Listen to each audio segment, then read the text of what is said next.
What's going on, healer? Marina Simone here, episode 3.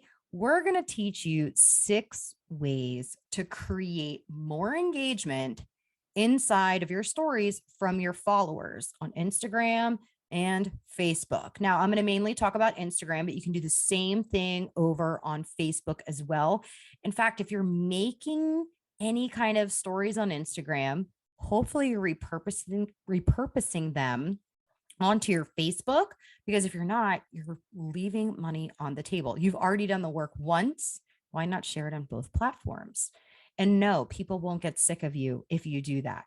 True followers love to see it everywhere. Promise. So, we're going to talk about 6 ways to engage your audience in your Instagram and Facebook stories. We need to create that engagement, because if people are just watching and they're not engaging, how are you going to know who to reach out to? Now, here's the thing, right?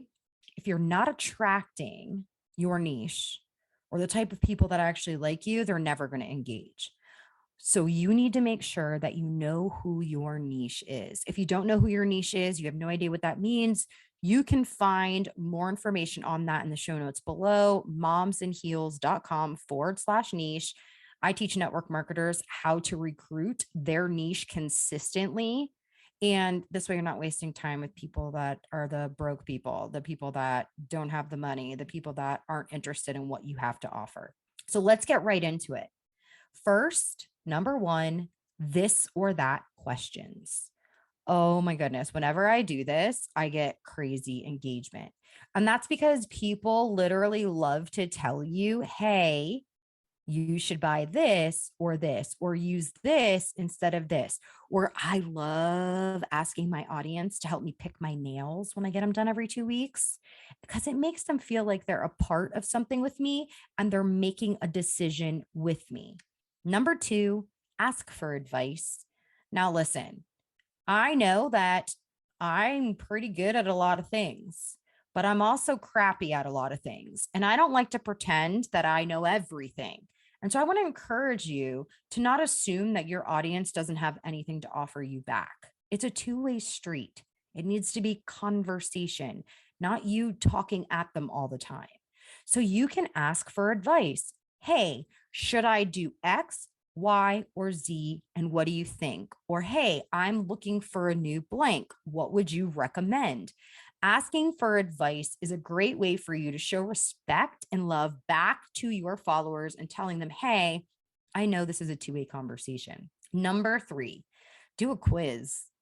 This is really fun because you get to introduce yourself to who you are to your followers. So I suggest you do something like this at the beginning of every month. Introduce yourself to your new followers and then use the quiz sticker to see what they know about you and what they don't, because the correct answer will light up. So they will also learn something new about you.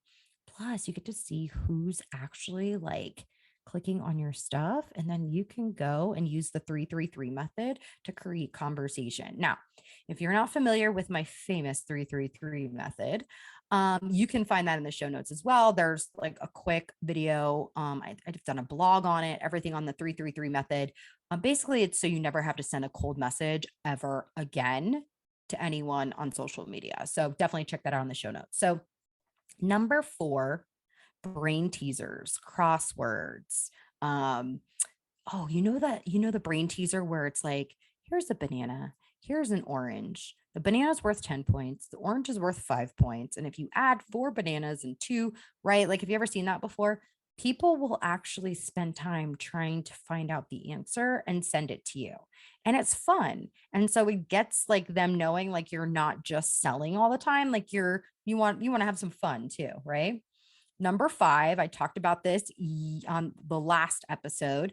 I talk about memes and GIFs. This is a great way for people to respond back to you with, yeah, me too. The other day, I shared something super funny. I shared, it was a quote, but could have been a meme, but it was literally like, to all the moms that have daughters that are just like you, are y'all doing okay? When I tell you my engagement to my stories blew up, people that I had never heard from before were responding. I actually posted on my Facebook stories, and I went ahead and I posted it on my Facebook as well and created some great engagement. So memes are always a great way to create those Me Too moments. Number 6, ask me anything questions. Now, if you don't have a lot of engagement in your stories, I'm just going to warn you, you might have nobody fill that out and you might feel like a loser, because I used to. When I used to have nobody ask me anything, I'm like, nobody really cares in what I have to say. Remember, people are flipping really quickly through the stories. Don't take it personal. If no one asks you a question, it's not the end of the world. But when you start creating engagement with your audience more, you're going to train them to know that it's okay to talk to you. Isn't that crazy that we have to train our audience to talk to us? I know, it's insane, right? So these are the 6 ways that you can create instant engagement inside of your stories, whether it's on Instagram or whether it's on Facebook. And I want you to go give one of them a try this week. I want you to tag me in your stories when you do it so I can give you some love. And I would also like that if you could share this episode with your team members, if you found any value to help them get more engagement in their stories, I greatly appreciate it. I am excited. We've got some really cool things coming this year. Can't wait to see you guys for the next episode.